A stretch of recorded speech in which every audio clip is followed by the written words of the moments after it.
আজ ২৬শে জুলাই ২০২৬ মধ্যপ্রাচ্যের পরিস্থিতি এখন এমন একটা জায়গায় পৌঁছেছে যেখানে শুধু আকাশপথে হামলা নয়, ইরানের মাটিতে সম্ভাব্য মার্কিন স্থল অভিযানের আশঙ্কাও সামনে চলে এসেছে।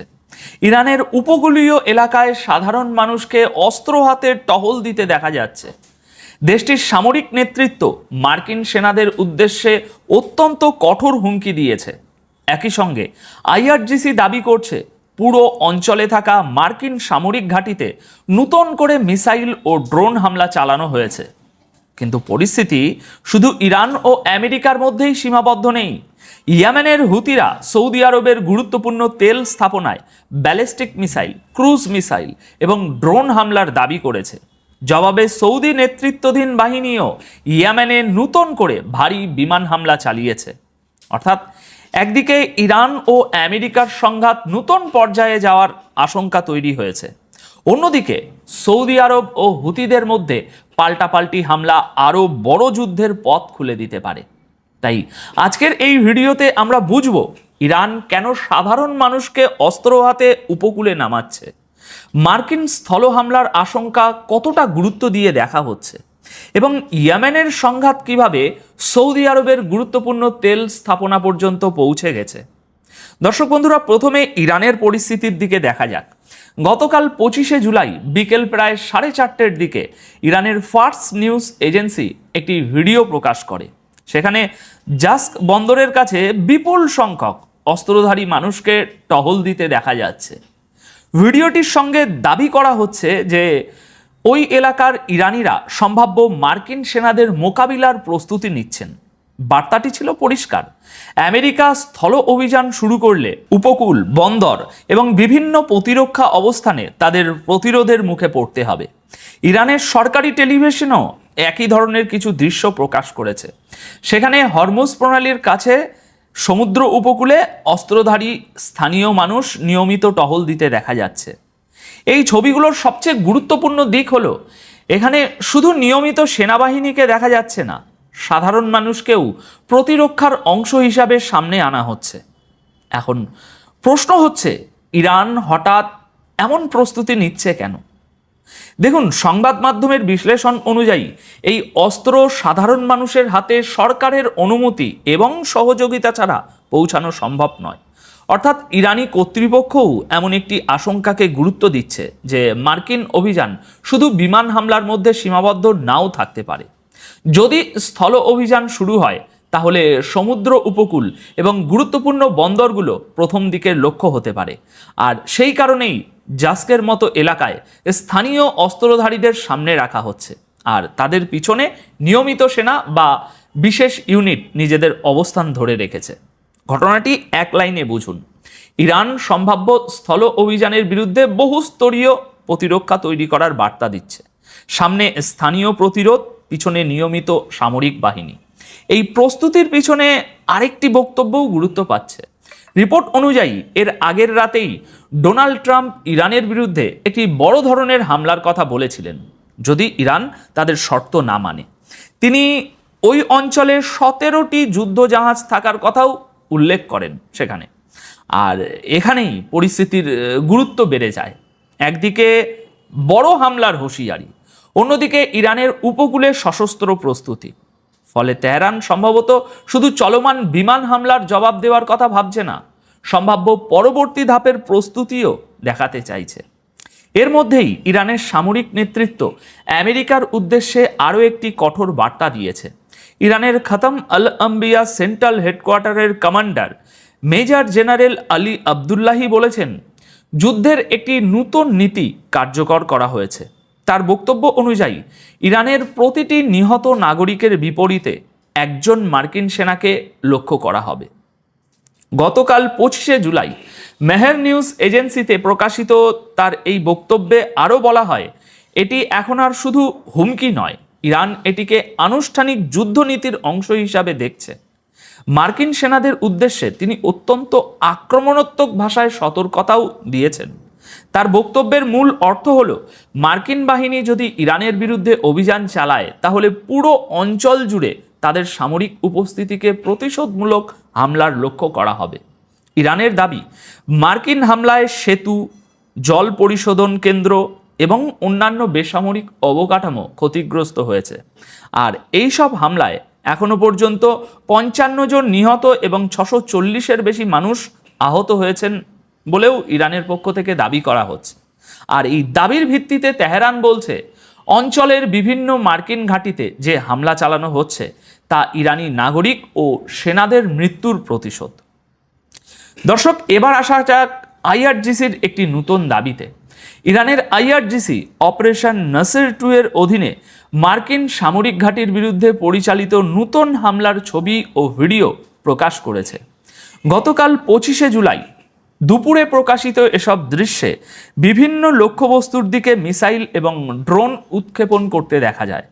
আইআরজিসির দাবি হলো এগুলো আমেরিকার চলমান বিমান হামলার জবাব। এই অপারেশনের মাধ্যমে পুরো অঞ্চলে থাকা মার্কিন সামরিক উপস্থিতিকে লক্ষ্য করা হচ্ছে। তারা আরও বলেছে আগামী দিনগুলোতেও এমন অভিযান চলতে পারে। তবে এই জায়গায় একটা বিষয় পরিষ্কার রাখা জরুরি। হামলার ফলাফল এবং ক্ষয়ক্ষতির তথ্য আইআরজিসির দাবি হিসাবে সামনে এসেছে। প্রকাশিত ভিডিওতে উৎক্ষেপণের দৃশ্য দেখা গেলেও প্রতিটি লক্ষ্যবস্তুতে কী পরিমাণ ক্ষতি হয়েছে সে বিষয়ে সংবাদ মাধ্যমে স্বাধীন কোনো নিশ্চিত তথ্য নেই। এদিকে ইরানের সুপ্রিম ন্যাশনাল সিকিউরিটি কাউন্সিলের সেক্রেটারিও একটি বড় বক্তব্য দিয়েছেন, ভালোভাবে শুনবেন। তিনি বলেছেন মধ্যপ্রাচ্যে ওঠা প্রতিটি ধোঁয়ার কুণ্ডলি কোনো না কোনো মার্কিন সামরিক বা আর্থিক স্থাপনায় হামলার প্রমাণ।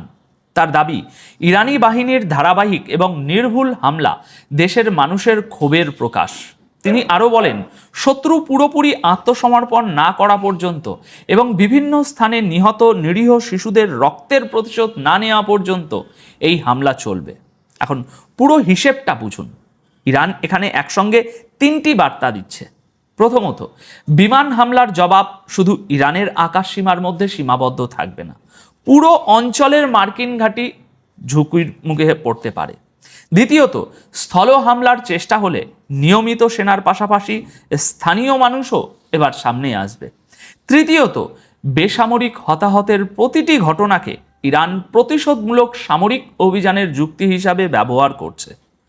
এর সরাসরি অর্থ হলো সংঘাত দীর্ঘ হলে হামলার ক্ষেত্র আরও বিস্তৃত হতে পারে, আর সেটি মধ্যপ্রাচ্যে থাকা বিভিন্ন সামরিক ঘাঁটি, বন্দর এবং কৌশলগত স্থাপনাকে নতুন ঝুঁকির মধ্যে ফেলছে।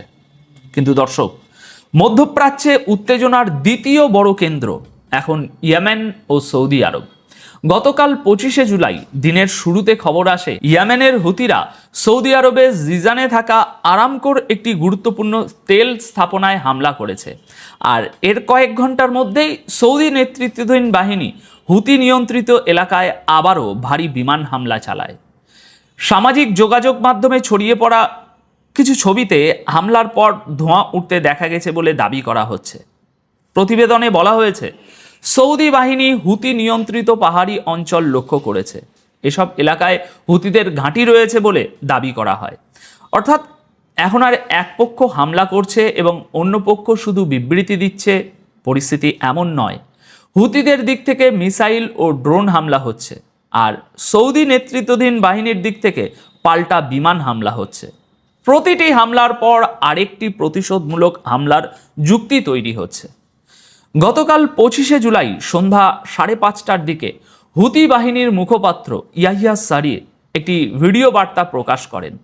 তিনি দাবি করেন ইয়েমেনি বাহিনী সৌদি আরবের জিজান এবং ইয়ানবুতে থাকা সৌদি আরামকোর সংবেদনশীল তেল স্থাপনায় বড় আকারে একটা হামলা চালিয়েছে। হামলায় ব্যালিস্টিক মিসাইল, ক্রুজ মিসাইল এবং ড্রোন ব্যবহার করা হয়েছে বলেও তার দাবি। ইয়াহিয়া সারি বলেন দুটি হামলাই সরাসরি নির্ধারিত লক্ষ্যবস্তুতে আঘাত করেছে। তবে সৌদি আরবের পক্ষ থেকে এই দাবির কোনো নিশ্চিত স্বীকৃতি দেওয়া হয়নি। হুতিদের বক্তব্য অনুযায়ী এসব হামলা ছিল হুদায়দা বিমানবন্দর এবং কারমান দ্বীপে সৌদি বিমান হামলার সরাসরি জবাব। তারা আবারও বলেছে অবরোধের জবাবে অবরোধের নীতি চলবে। সৌদি আরব যতদিন ইয়েমেনে হামলা এবং অবরোধ বন্ধ না করবে ততদিন পাল্টা হামলাও থামবে না। হুতিরা আরও বলেছে যুদ্ধের পরিধি বাড়ানো হলে তারা সামরিক অভিযান আগের চেয়ে অনেক বড় আকারে বিস্তৃত করতে প্রস্তুত। এই একটি বক্তব্যই সামনে বড় ঝুঁকির ইঙ্গিত দিচ্ছে, কারণ তেল স্থাপনা শুধু সামরিক লক্ষ্য নয়, এগুলো সৌদি আরবের অর্থনৈতিক সক্ষমতার অত্যন্ত গুরুত্বপূর্ণ অংশ। ফলে এসব স্থাপনাকে লক্ষ্য করার দাবি সামরিক চাপের পাশাপাশি অর্থনৈতিক চাপ তৈরিরও চেষ্টা দেখায়। এই পাল্টাপাল্টি চক্র চলতে থাকলে সংঘাত ধীরে ধীরে বিচ্ছিন্ন হামলার সীমা ছাড়িয়ে বড় যুদ্ধের রূপ নিতে পারে। সামরিক বিশ্লেষকরা এই আশঙ্কাই তুলে ধরছে। এদিকে ইয়েমেনের ভিতরেও হুতিদের বিরুদ্ধে রাজনৈতিক চাপ বাড়ছে। আন্তর্জাতিকভাবে স্বীকৃত ইয়েমেনি সরকারের নেতৃত্ব পরিষদের প্রধান রাশেদ আল আলেমি অভিযোগ করেছেন, হুতিরা ইয়েমেনের জনগণের স্বার্থ নিয়ে ঝুঁকিপূর্ণ খেলা খেলছে। তার বক্তব্য অনুযায়ী হুতিদের সামরিক তৎপরতায় ইয়েমেনের কোনো লাভ হচ্ছে না, বরং এসব পদক্ষেপ ইরানের এজেন্ডার স্বার্থে কাজ করছে। রাশেদ আল আলেমি আরও দাবি করেন, এই সংঘাতের কারণে ইয়েমেনের মূল্যবান সময় নষ্ট হচ্ছে, দেশের শক্তি দুর্বল হচ্ছে এবং সাধারণ মানুষকে তার বড় মূল্য দিতে হচ্ছে। দর্শক, এখানে সামরিক সংঘাতের পাশাপাশি রাজনৈতিক বিভাজনটিও পরিষ্কার। হুতিরা নিজেদের অভিযানকে সৌদি হামলা এবং অবরোধের জবাব হিসাবে দেখাচ্ছে। অন্যদিকে আন্তর্জাতিকভাবে স্বীকৃত ইয়েমেনি নেতৃত্ব বলছে, এই অভিযান ইয়েমেনের স্বার্থ রক্ষা করছে না, বরং বাইরের একটি আঞ্চলিক এজেন্ডাকে শক্তিশালী করছে, মানে ইরান। এখন গোটা ছবিটা একসঙ্গে দেখুন দর্শক বন্ধুরা। ইরান সম্ভাব্য মার্কিন স্থল অভিযানের আশঙ্কায় উপকূলীয় প্রতিরক্ষার প্রস্তুতি দেখাচ্ছে। আইআরজিসি অঞ্চল জুড়ে মার্কিন ঘাঁটিতে মিসাইল ও ড্রোন হামলার দাবি করছে। একই সময়ে হুতিরা সৌদি আরবের তেল স্থাপনা লক্ষ্য করার কথা বলছে এবং সৌদি বাহিনী ইয়েমেনে ভারী বিমান হামলা চালাচ্ছে। অর্থাৎ একাধিক সংঘাত এখন আলাদা আলাদা পথে এগোলেও সেগুলোর মধ্যে একটি সাধারণ বৈশিষ্ট্য রয়েছে। প্রতিটি পক্ষ নিজের হামলাকে আগের হামলার জবাব হিসাবে ব্যাখ্যা করছে। আর ঠিক এই কারণেই উত্তেজনা কমানো কঠিন হয়ে পড়ছে ধীরে ধীরে, কারণ কোনো পক্ষই নিজেকে প্রথম আক্রমণকারী হিসাবে দেখছে না। সবাই বলছে তারা প্রতিশোধ নিচ্ছে, কিন্তু প্রতিটি প্রতিশোধ আবার নতুন প্রতিশোধের কারণ তৈরি করছে। তাই সামনে সবচেয়ে গুরুত্বপূর্ণ প্রশ্ন হবে, এই সংঘাতগুলো কি সীমিত সামরিক চাপের মধ্যে থাকবে, নাকি স্থল অভিযান, বড় বড় ঘাঁটিতে হামলা এবং গুরুত্বপূর্ণ তেল স্থাপনা লক্ষ্য করার মধ্যে দিয়ে আরও বড় একটি আঞ্চলিক যুদ্ধের রূপ নেবে এটা? এখন আপনাদের কি মনে হয়, ইরানের উপকূলীয় প্রস্তুতি কি বাস্তব মার্কিন স্থল হামলার আশঙ্কার প্রতিফলন, নাকি এটা মূলত প্রতিপক্ষকে সতর্ক করার কোনো কৌশল? আর সৌদি আরব ও হুতিদের এই পাল্টাপাল্টি হামলা কি এখনো নিয়ন্ত্রণের মধ্যে রাখা সম্ভব? আপনাদের মতামত অবশ্যই কমেন্ট করে জানাবেন। আসসালামু আলাইকুম, আশা করি সবাই ভালো আছেন। ইরানের সুপ্রিম লিডার মুজতবা খামেনি পরমাণু অস্ত্র তৈরি করবেন, এমনটাই বলা হয়েছে এক মার্কিন গোয়েন্দা প্রতিবেদনে। এখন এটা কি মিথ্যা নাকি সত্য, বিশ্বাস করুন বা না করুন, খবর রয়েছে তাই জানিয়ে দিচ্ছে। বলা হচ্ছে ইরানের যে নতুন সুপ্রিম লিডার মুজতবা খামেনি, আপনারা তো জানেনই যে তার একটি সামরিক ব্যাকগ্রাউন্ড রয়েছে এবং তিনি সবসময় আইআরজিসিকে পরামর্শ দিয়ে এসেছিলেন। আর তিনি শহীদ খামেনি থেকে একদম আলাদা প্রকৃতির। তার পূর্বসূরির শান্তি পছন্দ ছিল, তবে তার মারমুখী বা আক্রমণাত্মক মনোভাব পছন্দ। আর যে মানুষটি মার্কিন হামলায় নিজের বাবাকে হারিয়েছে, নিজের পরিবারকে হারিয়েছে, তার কাছ থেকে আপনি কি বা আশা করবেন? যাই হোক, প্রতিবেদনে বিস্তারিত দেয়া হয়েছে। মুজতবা খামেনির পরিকল্পনা হলো তিনি প্রচুর পরিমাণে পরমাণু অস্ত্র তৈরি করবেন। এখন আপনারা বলতেই পারেন যে তাকে বদনাম করার জন্য এবং তার উপর হামলা চালানোর পরিবেশ তৈরি করা হচ্ছে। দেখুন, ইরানের উপর তো হামলা এমনিতে হচ্ছে, এমন তো নয় যে ইরানের উপর হামলা হচ্ছে না। ইরানের অনেক জায়গায় বড় বড় হামলা হয়েছে। আহওয়াজ থেকে শুরু করে খুজেস্তান, সিরিক, জাস্ক এবং ইরান ইরাক সীমান্তে বড় হামলা হয়েছে। আসুন ইরানের উপর হওয়া এসব হামলা দৃশ্য আপনাদেরকে দেখিয়ে দিই। এই দেখুন, এই সমস্ত জায়গাতেই ইরানের উপর হামলার প্রভাব পড়েছে। ইরানের বিভিন্ন জায়গা থেকে ধোঁয়া উঠছে। ওদিকে ডোনাল্ড ট্রাম্প ভীত এবং ভয়ে সে চীন ও রাশিয়ার সাফাই দিচ্ছে, কারণ বিশ্ব বলছে যে রাশিয়া ও চীন পুরোপুরি ইরানের পাশে রয়েছে। এমন পরিস্থিতিতে ট্রাম্প হুমকি দেওয়ার চেষ্টা করার পাশাপাশি যাদের হুমকি দিয়েছিল তাদের পক্ষে আবার সাফাইও দিচ্ছে। এই রইল তার টুইট। সে বলছে, চীনের বেইজিংয়ে প্রেসিডেন্ট শি জিনপিং এর সাথে আমাদের যে সাম্প্রতিক সাক্ষাৎ হয়েছিল তিনি নিজে বলেছিলেন যে তারা কোনোভাবেই ইরানকে অস্ত্র সরবরাহ করবে না। এর মধ্যে চীনের কোম্পানিগুলো সামিল রয়েছে। আমাদের সম্পর্কের কথা মাথায় রেখে আমি শি জিনপিংয়ের কথাই বিশ্বাস রাখছি, এবং তাছাড়া আমি তো তার উপর অনুগ্রহ করেছে, তাদের সাথে থেকে এবং তাদের উপর বিশ্বাস রেখে আমি আমার কৃতজ্ঞতা প্রকাশ করেছি। ঠিক একইভাবে ইউক্রেনে চলমান ভয়াবহ যুদ্ধ সত্ত্বেও প্রেসিডেন্ট জেলেনস্কির মতোই পুতিনের সাথেও সম্পর্ক বজায় রয়েছে। অর্থাৎ জেলেনস্কির সাথে আমার যেমন সম্পর্ক, ঠিক তেমনি পুতিনের সাথেও আমার সম্পর্ক রয়েছে। প্রেসিডেন্ট পুতিন বলেছেন যে তিনি ইরানকে অস্ত্র বিক্রি করবেন না। তারা বোঝেন যে আমি ইউক্রেনকে সরাসরি অস্ত্র বিক্রি করি না। ট্রাম্প সাফাইয়ে বলেছে যে আমি পুতিনকে জানিয়েছি এবং আবারও বলছি যে আমরা ন্যাটোর অস্ত্র বিক্রি করি। তারা যখন আমাদের পুরো টাকা দেয় আমরা তখন তাদের অস্ত্র দেই। এরপর সেই অস্ত্রগুলো কিভাবে ইউক্রেন বা অন্য কোথাও বিতরণ করা হয় তা আমার জানা নেই। ইরানের প্রেক্ষাপটে মানুষ প্রায় যে দুটি বড় দেশের কথা বলে যে তারা ইরানের সাথে আছে, আমার মতে তারা এর সাথে জড়িত নয়। অর্থাৎ চীন ও রাশিয়া ইরানের সাথে নেই। আর যদি কোনোভাবে তারা সত্যি সত্যি ইরানের সাথে জড়িত থাকে তবে তা রাশিয়া ও চীনের জন্য খুবই খারাপ হবে। অর্থাৎ ট্রাম্পের টুইট দেখলেই বোঝা যায় যে সে হুমকি দিতে চাইছে কিন্তু পারছে না, বরং সে রাশিয়ার কাছে বেশি সাফাই দিচ্ছে যে আমরা ইউক্রেনকে অস্ত্র দেই না। এক প্রকার সে কাকুতি মিনতি করছে। রাশিয়া ও চীনকে মনে করিয়ে দিচ্ছে যে ভাই আমরা তো বন্ধু এবং আমরা আপনাদের বিরুদ্ধে নই। আর শেষের দেড় লাইনে সে শুধু হুমকি দেওয়ার একটা চেষ্টা করেছে, আর কিছু না। আজ ট্রাম্পের এই অবস্থায় বাকি রয়েছে। অন্যদিকে ইরান বাহরাইনের শেখ ইসা মার্কিন বিমান ঘাঁটিতে হামলা চালিয়েছে। ভিজুয়াল আপনার সামনে রয়েছে। ধোঁয়া বের হচ্ছে। ধোঁয়া বের হচ্ছে মানে আগুন লেগেছে, আর আগুন লাগার অর্থ হলো ইরানের মিসাইল সঠিক লক্ষ্যে গিয়ে আঘাত এনেছে। ঠিক একইভাবে আলী সালেম এয়ারবেসেও ইরানের নিখুঁত হামলা হয়েছে। সেখানকার ছবিগুলোতেও আপনারা দেখতে পাচ্ছেন ধোঁয়া বের হচ্ছে। সেই একই কথা, ধোঁয়া বের হচ্ছে মানে আগুন লেগেছে। আগুন লেগেছে মানে ইরানের নিখুঁত হামলা হয়েছে। ইরান একদম সঠিক জবাব দিচ্ছে, যেমন কুকুর তার সাথে তেমন মুগুর। জর্ডানের মাটি থেকে ইরানের উপর হামলা হলে ইরান জর্ডানে অবস্থিত মার্কিন ঘাঁটি উড়িয়ে দিয়েছে।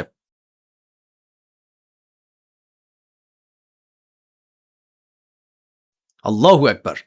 শুধু এখানে শেষ নয়, ইরাকে মার্কিন ও কুর্দিশ ঘাঁটিতে ইরান একসাথে একের পর এক ধুমধারাক্কা হামলা চালিয়েছে। দেখুন।